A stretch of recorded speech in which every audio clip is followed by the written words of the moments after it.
Mari kita mengobati kesombongan dari 7 hal ini. Yang pertama, yang kadang-kadang membuat orang sombong itu adalah nasab, keturunan. Karena dia itu keturunannya orang hebat, maka dia kalau tidak terkontrol hatinya, perilakunya, ucapannya, dia bisa jatuh dalam kesombongan, menyombongkan diri, menganggap dirinya lebih tinggi, yang lain rendah semuanya, karena dia keturunan orang yang hebat. Bapak yang saya hormati, Imam Ghazali rahimahullah dalam kitab Ihya-nya memberikan obat ada dua hal atau 2 cara untuk mengobati kesombongan disebabkan karena nasab. Yang pertama, orang yang menyombongkan diri karena mengandalkan keturunan, dia turunannya orang yang hebat di masa lalu, itu katanya beliau mengatakan fal mutakabbiru bin nasabi ingkana khosisan fi sifati dzatihi famin aina yajburu khissatahu bikamali ghairihi. Orang itu berarti menganggap dirinya besar tapi dengan menggantungkannya kepada kebesaran orang lain. Menganggap dirinya besar bukan karena dirinya besar, tapi orang lain yang besar. Dan kata beliau, ini merupakan kebodohan. Orang lain yang besar, dia tidak besar, kemudian dia hanya menyombongkan diri gara-gara kebesaran orang lain, itu satu kebodohan. Bahkan bisa jadi orang yang diandalkannya, yaitu keturunannya, yaitu nenek moyangnya, bapaknya, kakeknya, bapak kakek, kakeknya kakek itu, seandainya mereka itu hidup, belum tentu mereka rela jika keturunannya itu menyombongkan diri karena mengandalkan kehebatan leluhurnya. Belum tentu mereka rela. Seperti kita ini, Pak. Seandainya kita ini orang hebat, seandainya kita ini orang yang berpunya, orang yang luar biasa, Allah beri kenikmatan yang melimpah-limpah, kemudian putra-putri kita menyombongkan diri kepada orang, mengandalkan kita, kira-kira kita rela tidak? Kita kan gak rela, Pak. Kita gak rela. Kelebihan yang Allah berikan kepada kita, anak-anak kita menggunakannya untuk menyombongkan diri. Kita nggak rela. Makanya kita ngajari anak-anak kita untuk tidak sombong, untuk rendah hati.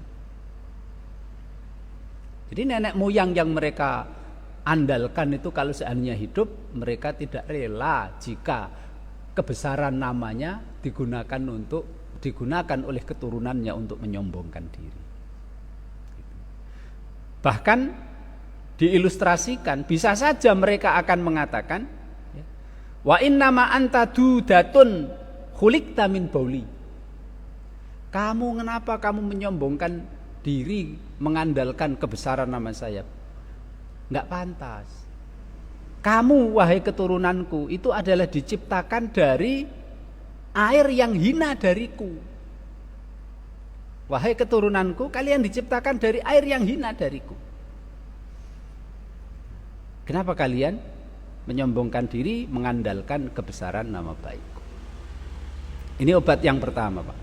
Kemudian obat yang kedua, ya, orang yang menyombongkan diri gara-gara mengandalkan kesempurnaan, kebaikan, kehebatan, nama besar nenek moyangnya itu, mestinya dia harus menyadari bahwa dia tercipta dari air yang hina, nenek moyangnya tercipta dari air yang hina, sama-sama tercipta dari air yang hina, dan nenek moyang kita yang pertama kali diciptakan oleh Allah ternyata diciptakan juga dari benda yang rendah, yaitu tanah. Supaya ingat surat As-Sajdah ayat 7 dan 8. Alladzi ahsana kulla syai'in khalaqahu wa bada'a khalqal insani min tin thumma ja'ala naslahu min sulalatin min ma'in mahin. Dialah Allah yang jika Allah menciptakan sesuatu pasti menciptakan dengan yang terbaik.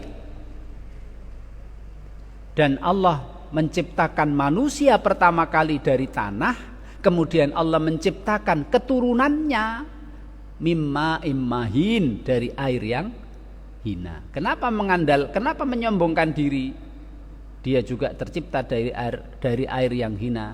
Kenapa menyombongkan diri? Gara-gara mengandalkan kebesaran nama nenek moyangnya. Nenek moyangnya juga tercipta dari air yang hina. Kemudian yang kedua, jika kita menyombongkan diri karena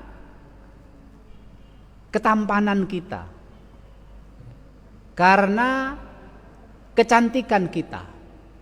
Jika ada orang menyombongkan diri gara-gara kecantikan dan ketampanan yang Allah berikan kepadanya, obatnya adalah hendaklah dia melihat kepada badan dia, Pak, melihat ke dalam badan dia dengan pandangan orang-orang yang cerdas, orang-orang yang berakal. Jangan melihat fisik dengan pandangan atau kacamata hewan. Kita melihat fisik kita, baik yang luar maupun yang dalam, dengan pandangan atau dengan kacamata orang-orang yang cerdas, orang yang berakal. Karena kalau kita lihat dalam diri kita, kita ini apa? Kenapa Allah memberikan kecantikan dan ketampanan dia sampai menyombongkan diri? Tampan, cantik, itu kan karena bentuk tengkoraknya saja kan yang baik. Kemudian otot-ototnya saja kan yang baik. Dan kalau kita lihat lebih dalam lagi apa yang ada di dalam diri kita, kita tidak akan mau menyombongkan ketampanan dan kecantikan kita kepada orang lain. Karena dalamnya sama-sama kita, ada kotoran, ada usus, semuanya. Nah, gitu. Bahkan kita harus buang istilahnya kotoran, baik bentuknya gas, bentuknya cair, atau bentuknya benda padat. Itulah isi dalam diri kita ini.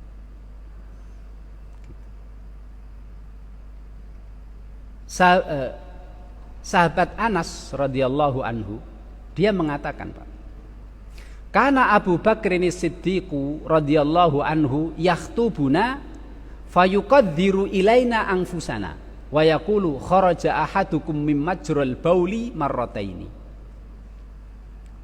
Anas bin Malik cerita, Khalifah Abu Bakar pernah berkhutbah di hadapan kita, kemudian menyinggung tentang asli rendahnya fisik kita, diri kita ini.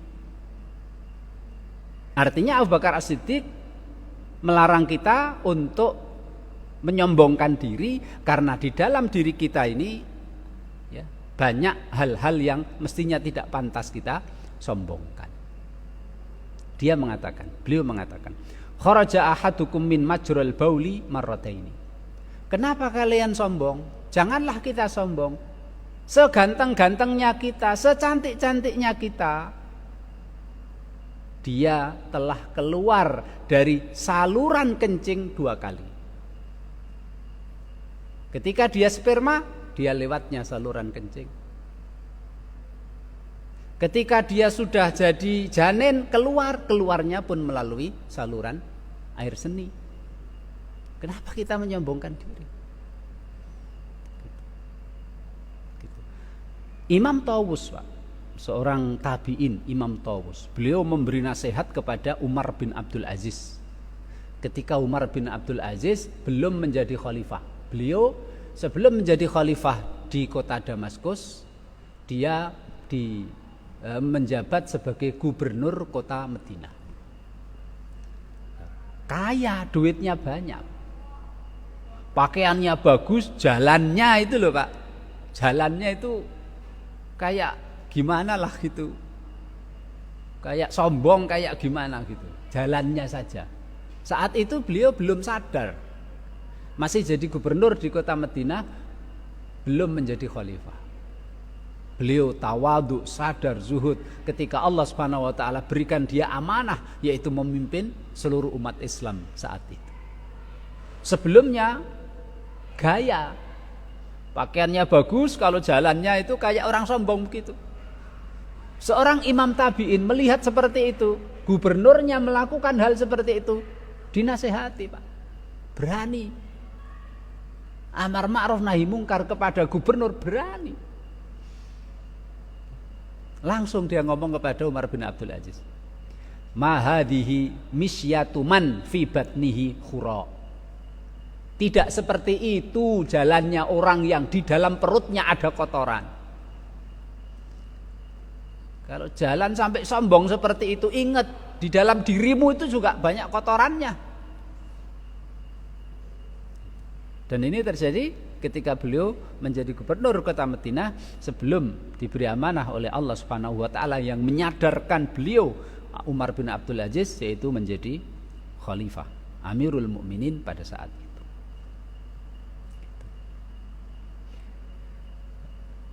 Kemudian Bapak Isa hormati, dan jika orang sombong membanggakan ketampanan dan kecantikannya, di samping dia melihat dalam dirinya, dalam badannya, dia juga mikir, Pak, kalau tua juga nanti ketampanannya, kegantengannya hilang. Kalau sudah mati apalagi sudah sama busuknya. Sama busuknya. Dan kalau sudah mati harus ditutup dengan tanah. Jangan sampai nanti ketika busuk kelihatan orang jelek, jijik. Ingat ya, seperti tanaman, Pak. Tanaman itu ketika daun muda itu kan Masya Allah ya, indah. Kemudian daunnya menjadi besar. Ketika sudah besar akan semakin menguning, kering, ya akhirnya kemudian jatuh. Itulah kesudahan kita semuanya. Kemudian juga apabila ada orang menyombongkan karena kekuatan fisiknya, karena otot-ototnya kuat, badannya kuat, banteng saja dikalahkan, sehingga dia menjadi sombong karena kekuatan yang Allah berikan kepadanya, mestinya harus diobati. Nah, cara ngobatinya adalah ingat, sekuat-kuatnya orang kalah dengan virus, bakteri yang tidak kelihatan dengan kasat mata. Bahkan seandainya saraf yang di tangannya seandainya putus, tangan ini sudah tidak berfungsi lagi. Sarafnya putus, sarafnya rusak atau bagaimana, tangan, kaki, badan ini tidak akan berfungsi lagi. Kenapa dia menyombongkan diri? Sebentar, Pak.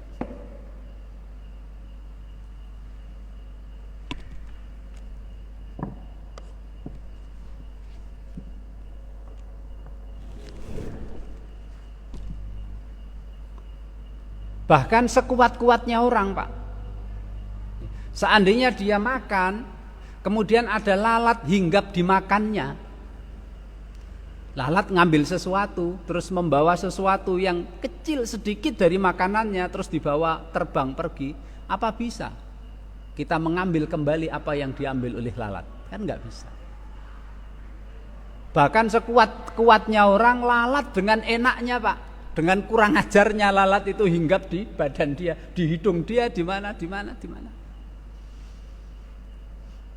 Seandainya Allah Subhanahu wa taala memberikan dia sakit panas, sudah ya, susah tidur,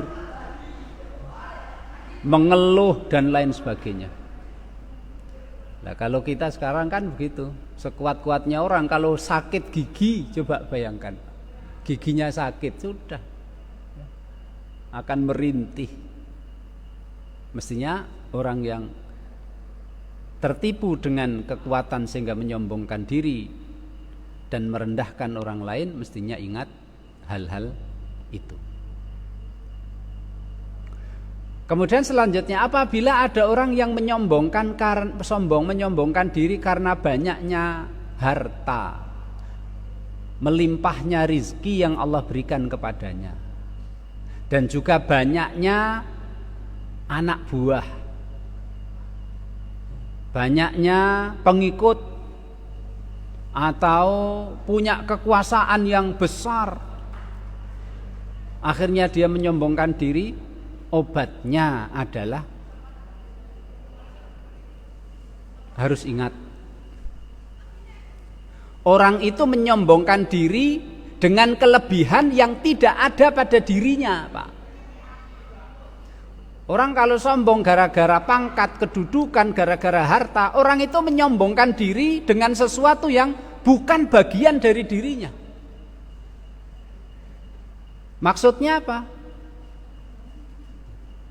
Seandainya kita sombong gara-gara punya rumah yang bagus, seandainya gempa kemudian rumah itu runtuh, apa yang kita sombongkan lagi? Kita sombong gara-gara kita punya kendaraan yang paling mahal, paling bagus sedunia.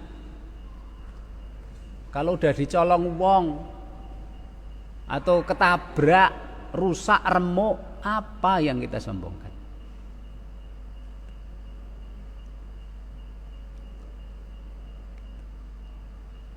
Beliau ini Pak memberikan ilustrasi. Beliau memberikan ilustrasi. Seandainya ada seseorang, dia kaya raya, Allah Subhanahu wa taala memberikan dia rizki yang melimpah-limpah. Ternyata dia tidak tahu, Pak. Status dia adalah budak ternyata. Dia tidak tahu, dia nggak sadar. Allah memberikan dia rizki yang melimpah-limpah. Ternyata ada seseorang yang mengklaim, mengaku bahwa dia adalah majikan dari orang yang kaya itu. Kemudian diproses, betul tidak? Dia didatangkan saksi, didatangkan bukti dan sebagainya, diajukan ke pengadilan. Ini contoh ya. Zaman saat Imam Ghazali hidup kan masih ada perbudakan ya, masih ada perbudakan. Seandainya seperti itu. Ada bukti, ada saksi, kemudian hakim mengvonis bahwa dia statusnya memang betul adalah seorang budak. Nah, sudah, Pak. Berarti dirinya itu milik majikannya. Harta yang dia punya sebanyak apapun itu milik majikannya. Sudah, dia tidak punya apa-apa lagi. Wong kebebasan dan dirinya saja milik majikannya, apalagi hartanya. Semuanya diserahkan kepada majikannya. Dia tidak punya apa-apa. Itulah kalau orang membanggakan kekayaan. Dan juga termasuk membanggakan kedudukan juga, Pak. Kedudukan itu bukan bagian darinya. Kalau sudah pensiun, apa yang dibanggakan? Selesai sudah jabatannya. Apalagi kekuasaan. Kalau rakyatnya ikhlas, ridho. Tapi kalau rakyat enggak ikhlas, enggak ridho. Makanya orang yang punya kekuasaan itu, Pak, itu seperti orang yang punya barang, yang barang itu berada di atas tungku. Barangnya berada di dalam priuk, priuknya di atas tungku, di bawahnya menyala api. Artinya apa? Siap-siap. Suatu saat air itu akan menggelegak dan akan merebus dia. Apa maksudnya? Hatinya rakyatnya. Hati-hatinya rakyat ini. Ketika rakyatnya puas, rakyatnya merasa ridho, tidak masalah. Tapi kalau rakyatnya kecewa, semuanya kemudian akhirnya bergerak menjatuhkan penguasa contohnya, nah sudah selesai. Kan itu banyak terjadi Pak, itu nggak usah saya sebutkan. Maka tidak pantas kalau menyombongkan kekuasaan. Gitu. Contoh Pak ya, jadi kepala kantor apa gitu. Ngapain sombong kepada anak buahnya? Kalau anak buahnya semuanya sepakat untuk melengsarkan dia, bisa saja Pak. Bisa saja. Atau contoh saja Pak ya, Pak RT atau Pak Lurah itu gampangan, ini contoh saja. Kemudian rakyatnya itu semuanya sepakat mengatakan tidak percaya, mosi tidak percaya kepada dia, ingin menurunkan dia, ya bisa turun. Maka tidak pantas, tidak sepantasnya menyombongkan harta, kekuasaan, karena itu bukan bagian dari kita. Kapan-kapan bisa hilang dari kita. Dan beliau katakan orang yang menyombongkan kekuasaan dan menyombongkan diri karena harta itu sungguh-sungguh teramat bodoh orang itu. Sekali lagi, karena sombong gara-gara sesuatu itu bukan bagian darinya, tapi di luar darinya.